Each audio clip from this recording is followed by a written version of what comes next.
అన్న గతంలో సంచలనంగా మారినటువంటి డ్రైవర్ సుబ్రహ్మణ్యం హత్య కేసులో ప్రధాన నిర్దాయిగా నేనే చేశాను అని ఒప్పుకున్నటువంటి ఎమ్మెల్సీ అనంతబాబు బెయిల్ పైన హైకోర్టు సీరియస్ అవడం, సాక్షులను బెదిరిస్తా ఉన్నారు, సాక్షులను ప్రలోభపెడతా ఉన్నారు అని చెప్పి ఆయన బెయిల్ను రద్దు చేసినటువంటి పరిస్థితులు చూస్తా ఉన్నారు. ఏంటి ఏం చెప్తారు దీనిపైన?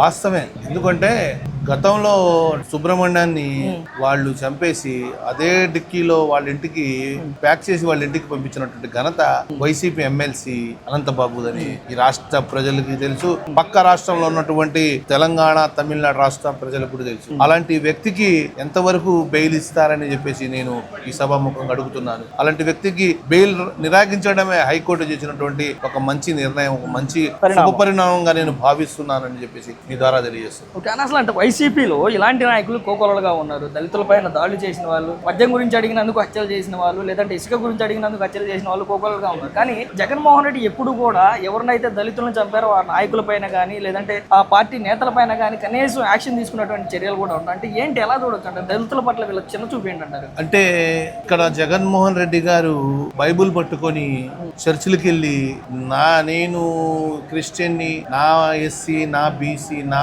ఎస్టీ, నా మైనారిటీలు అంటారు తప్ప ఇక్కడ పరిపాలనకు వచ్చేసరికి ఇతను ఏకపత్యంగా వాళ్ళ ఉన్నటువంటి నాయకుల్ని ప్రలోభయం చేయడము, లేకపోతే ఆ నాయకుల్ని ఎదిగించే ప్రయత్నాలు చేయడము చేస్తాడు తప్ప ఈ రాష్ట్రంలో ఎస్సీలకి, బీసీలకి, ఎస్టీలకి, మైనారిటీలకి ఏదైనా చెయ్యాలి అంటే ఒక తెలుగుదేశం పార్టీయే, నారా చంద్రబాబుయే, లోకేష్ బాబు గారు అని చెప్పేసి తెలియజేసుకుంటాను. ఎస్సీలకి నేను మేనమామని అని చెప్తా ఉంటాడు జగన్మోహన్ రెడ్డి. అంటే చెప్పడం వేరు, ఇక్కడ చేయడం వేరు. చెప్పడం అనేది నేను కూడా చెబుతాను, ఒక 100 కోట్లు నేను ఇక్కడ ఉన్నటువంటి వృద్ధులకు ఆశ్రమానికి నేను విరాళంగా ఇస్తానని చెప్పడం కాదు, ఇక్కడ చేయాలి కదా. ఒక 100 కోట్లు కదా, 10 కోట్లని ఇవ్వాలి కదా, లేదా ఒక 1 కోటి రూపాయలని ఇవ్వాలి కదా విరాళం. కానీ మేనమామ అని చెప్పేసి ఆ మేనమామకే యముడులాగా తయారైనటువంటి వ్యక్తి ఈ జగన్మోహన్ రెడ్డి. ఎమ్మెల్సీ అనంతబాబు అంశం మరోసారి తెరపైకి రావటం, ఆయనకు ఇచ్చినటువంటి కోర్టు మంజూరు చేసినటువంటి బెయిల్ను రద్దు చేయటం అనేది ఈ మధ్యకాలంలో మనం చూస్తూ ఉన్నటువంటి పరిస్థితి. ఇంత జరుగుతూ ఉంది అంటే ఒక దళిత డ్రైవర్ని హత్య చేసి నేనే చేశాను అనుకున్నటువంటి డ్రైవర్ సుబ్రహ్మణ్యం అంశంలో ఇప్పటి వరకు వైఎస్ఆర్ కాంగ్రెస్ పార్టీ అధినేత జగన్మోహన్ రెడ్డి ఇప్పటి వరకు ఆయన పైన స్పందించడం కానీ, ఆయనకు ఉన్నటువంటి ఎమ్మెల్సీ పదవి గురించి మాట్లాడటం కానీ, కనీసం క్రమశిక్షణ కమిటీకి సిఫార్సు చేయడం కానీ ఎలాంటిది లేదంటే ఏంటి, ఎలా చూడొచ్చు అంటే వీళ్ళకి దళితుల పట్ల ఉన్న చిత్తశుద్ధిని? అసలు ఫస్ట్ వైకాపా ప్రభుత్వం అంటేనే ఆల్రెడీ వాళ్ళ బాబాయిని గొడ్డలతో చంపేసేసి వైకాపా ప్రభుత్వం ఏర్పాటు చేసుకుంటూ వచ్చారు. అట్లాంటిది ఆ పార్టీలో ఉన్న వాళ్ళు ఎక్కువ మంది రౌడీ షీటర్లు, ఎమ్మెల్సీ అనంతబాబు లాంటి వాళ్ళు ఎక్కువ మంది ఉన్నారు. ఒక మాట చెప్పాలంటే అట్లాంటిది సొంత డ్రైవర్ ని చంపేసేసి ఈ రోజు కనీసం 2-3 సంవత్సరాల నుంచి దొరకకుండా తిరుగుతా ఉన్నాడు. ఇప్పుడు గవర్నమెంట్ యాక్షన్ తీసుకోవడం జరిగింది. ఇప్పుడు మళ్ళా బెయిల్ ఇవ్వడానికి చూస్తున్నారు. అయినా కానీ బెయిల్ రద్దు చేయాలి, అతనికి శిక్ష పడేటట్టు చేయాలి. అన్న, రాష్ట్ర వ్యాప్తంగా సంచలనం రేపినటువంటి డ్రైవర్ సుబ్రహ్మణ్యం కేసు ఏదైతే ఉందో దాంట్లో బెయిల్ మీద బయట తిరుగుతున్నటువంటి ఎమ్మెల్సీ అనంతబాబు బెయిల్ రద్దు చేస్తూ రాబోయే 2 రోజుల్లో ఆయన కోర్టులో సబ్మిట్ అవ్వాలి అని చెప్పినటువంటి తీర్పులు మనం చూస్తూ ఉన్నాం. బయట బెయిల్ పైన బయటకు వచ్చినటువంటి అనంతబాబు చేసినటువంటి కార్యక్రమాలు కూడా అందరికీ తెలిసినటువంటి విషయం. ఏం చెప్తారన్న?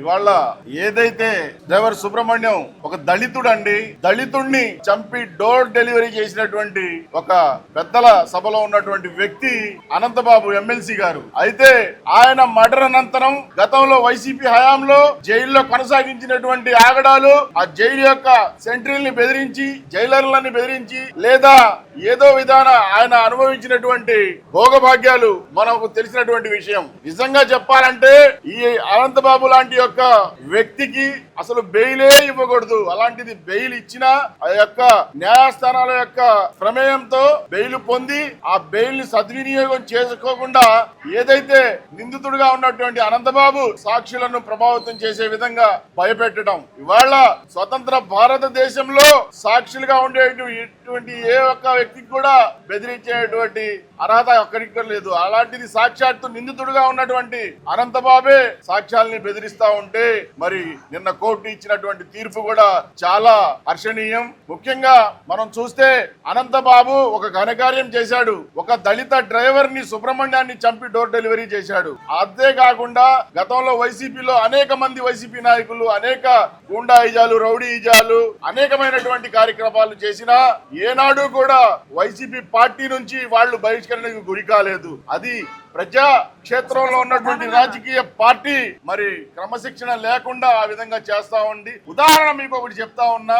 తెలుగుదేశం పార్టీకి చెందినటువంటి ఒక కార్యకర్త సాక్షాత్తు మాజీ ముఖ్యమంత్రిగా ఉన్నటువంటి జగన్మోహన్ రెడ్డి గారి సతీమణిని విమర్శించాడని కటకటాల వెనక్కి పంపినటువంటి ఘనత తెలుగుదేశం పార్టీకి, కూటమి ప్రభుత్వానికి చెందుతుంది. చంద్రబాబు నాయుడు గారు ఒక విజనరీగా ఆయన ప్రజా మనిషిగా ఇచ్చేటువంటి తీర్పులకి ఉదాహరణ అని చెప్పేసి చెప్తా ఉన్నాను. ఈ సందర్భంగా ఒక వ్యక్తిని చంపి డోర్ డెలివరీ చేసి విచారణలో నేనే చంపాను, నేనే డెలివరీ చేశాను అని చెప్పి ఒప్పుకున్నా సరే ఆ వ్యక్తికి బెయిల్ వచ్చినప్పుడు ఆ పార్టీకి సంబంధించినటువంటి నేతలు ఏదో స్వతంత్ర సమరయోధుడు జైలు నుంచి విడుదలైతే వచ్చినటువంటి విధంగా కాన్వాయ్ కానివ్వండి, ఆ ప్రచారం కానివ్వండి, లేదంటే ఆ ర్యాలీలు కానివ్వండి మనం చూసినటువంటి పరిస్థితి. అలాంటి వ్యక్తి అంటే ఒక మనిషిని, ఒక దళిత సామాజిక వర్గానికి చెందినటువంటి వ్యక్తిని చంపి నేనే చంపాను అనుకుని చెప్పినటువంటి వ్యక్తిని ఆ పార్టీ అధినాయకుడు అయినటువంటి జగన్మోహన్ రెడ్డి గారు ఎన్నికల ప్రచారంలో వాడుకున్నటువంటి పరిస్థితి, ఎన్నికల ప్రచారంలో ఆయన పక్కనే కూర్చొని పెట్టుకున్నటువంటి పరిస్థితులు మనం చూస్తాం. అసలు ఏంటంటే ఈ విధమైనటువంటి నేరపూరిత చరిత్ర ఉన్నటువంటి వ్యక్తులను కూడా ఇంకా ఆ పార్టీలో ఎమ్మెల్సీలుగా కొనసాగిస్తూ ఆ పార్టీలో మంచి వ్యక్తులుగా చూపిస్తా ఉన్నారు అంటే అసలు ఏంటి వీళ్ళ స్వభావం ఏంటి? జగన్మోహన్ రెడ్డి గారు ఏ ఒక్క మీటింగ్ లో కూడా ఎన్నికలకు ముందు వదలకుండా చెప్పినటువంటి మాట నా ఎస్సీలు, నా బీసీలు, నా మైనారిటీలు అని. అది పేరుకు మాత్రమే అని చెప్పేసి మనకి గతంలో ఎన్నో మరి ఉదంతాలను మనం చూసాం. ఒక డాక్టర్ మాస్క్ అడిగిన పాపానికి దళితుడుగా ఉన్నటువంటి డాక్టర్ సుధాకర్ గారిని ఒక పిచ్చివాడిగా చిత్రీకరించి ఆయన యొక్క చావు కారణమైనటువంటి గనుడు జగన్మోహన్ రెడ్డి గారు. అలాగే ఈ యొక్క అనంతబాబు ఏదైతే డ్రైవర్ ని చంపి డోర్ డెలివరీ ఇచ్చినటువంటి వైనం, మరో పక్క ఏదైతే నంద్యాలకు చెందినటువంటి అబ్దుల్ సలాం అనే కుటుంబం, యావత్ కుటుంబం కూడా వైసీపీ వాళ్ళు చేసినటువంటి అరాచకాలను తట్టుకోలేక కుటుంబం కూడా రైలు పట్టాలపై ఆత్మహత్యకి పాల్పడినటువంటి ఉదంతం. మరో పక్క ఒక బీసీ విద్యార్థిని పెట్రోల్ పోసి తగలబెట్టినటువంటి ఘనత వైసీపీ పార్టీకి, ఆ నాయకులకి చెందుతుంది. మరో పక్క గొంతుపై కత్తులు పెట్టి జై జగన్ అన్నమని లేని పక్షంలో గొంతులు కోసినటువంటి ఘనత జగన్మోహన్ రెడ్డి ఆయన ప్రభుత్వానికి గతంలో. ఇలా మనం చూస్తే పేరుకే జగన్మోహన్ రెడ్డి ఎక్కడికి వచ్చినా నా ఎస్సీలు, నా బీసీలు, నా మైనార్టీలు అంటాడే తప్ప ఆయన మనసులో అణగారిన వర్గాలకు కుంచిత స్థానం కూడా లేదనేది ఆంధ్ర రాష్ట్ర ప్రజలందరికీ కూడా తెలిసినటువంటి విషయం. అంటే ఇదంతా కూడా జగన్మోహన్ రెడ్డి కనిపించట్లేదు అంటారా? ఈ విధంగా మీరు అన్నట్లుగానే డాక్టర్ సుధాకర్ అంశం కానివ్వండి, లేదంటే అబ్దుల్ నజీర్ అంశం కానివ్వండి, మీరు చెప్పినటువంటి అమర్నాథ్ గౌడ్ యొక్క అక్క విషయం కానివ్వండి, లేదంటే ఈ విధంగా ఇన్ని అంశాలు రాష్ట్రంలో జరుగుతూ ఉంటే ఈ అంశాలకు సంబంధించినటువంటి నిందితులు యథేచ్ఛగా రాష్ట్రంలో తిరుగుతూ ఉంటే ఆ పార్టీకి సంబంధించినటువంటి నేతల అండదండలతో తిరుగుతూ ఉంటే కనీసం ఆ పార్టీ నుంచి సస్పెండ్ చేయకుండా క్రమశిక్షణ కమిటీకి అప్పగించకుండా ఈ విధంగా వాళ్ళని యథేచ్ఛగా రాష్ట్రంలో వదులుతూ మా వారిపైన దాడులు చేస్తా ఉన్నారు అంటే అసలు ఏంటి? వైసీపీ ఎలాంటి నాయకులు ప్రోత్సహిస్తా ఉంది? వైసీపీలో ఎలాంటి నాయకులు ఉన్నారు? వైసీపీలో గూండాలు, రౌడీలే తప్ప, లేదా బూతులు తిట్టేవాళ్ళు తప్ప ప్రజాక్షేత్రంలోకి వచ్చి ప్రజలకు సేవ చేసేటువంటి నాయకులు ఎక్కడా కానరారని చెప్పేసి చెప్పవచ్చు. మనం చూస్తే వైసీపీ ఏదైతే రౌడీయిజం, గూండాయిజం చేసేటువంటి నాయకులకి పదవులు కట్టబెట్టడం, ఒకడికి మాచర్లలో చైర్మన్ గా పదవి కట్టబెడితే ఇంకొకరిని అనంతబాబుని ఎమ్మెల్సీగా కొనసాగిస్తున్నటువంటి పరిస్థితి. ఇవాళ రాజకీయ పార్టీగా ఉన్నటువంటి వైసీపీ పార్టీ ఏదైనా ఏ రాజకీయ పార్టీ అయినా వారి యొక్క పార్టీలో ఉన్నటువంటి వ్యక్తులు గాని, నాయకులు గాని, కార్యకర్తలు గాని ఏదైనా తప్పులు చేస్తే వాళ్ళని పార్టీ నుంచి బహిష్కరిస్తారు. పార్టీ తరపున వాళ్ళందరూ కూడా ఆ వ్యక్తిని బాయ్కాట్ చేస్తారనేది మనందరికీ తెలిసినటువంటి విషయం. ఇక్కడ ప్రత్యేకంగా మనం చూస్తే జగన్మోహన్ రెడ్డి రౌడీలను, గూండాలను ప్రోత్సహించి వాళ్లకు పదవులు కట్టబట్టి తద్వారా రాజకీయాలు చేసేటువంటి నైజం జగన్మోహన్ రెడ్డి గారిది అని చెప్పేసి సందర్భంగా చెప్తా ఉన్నా.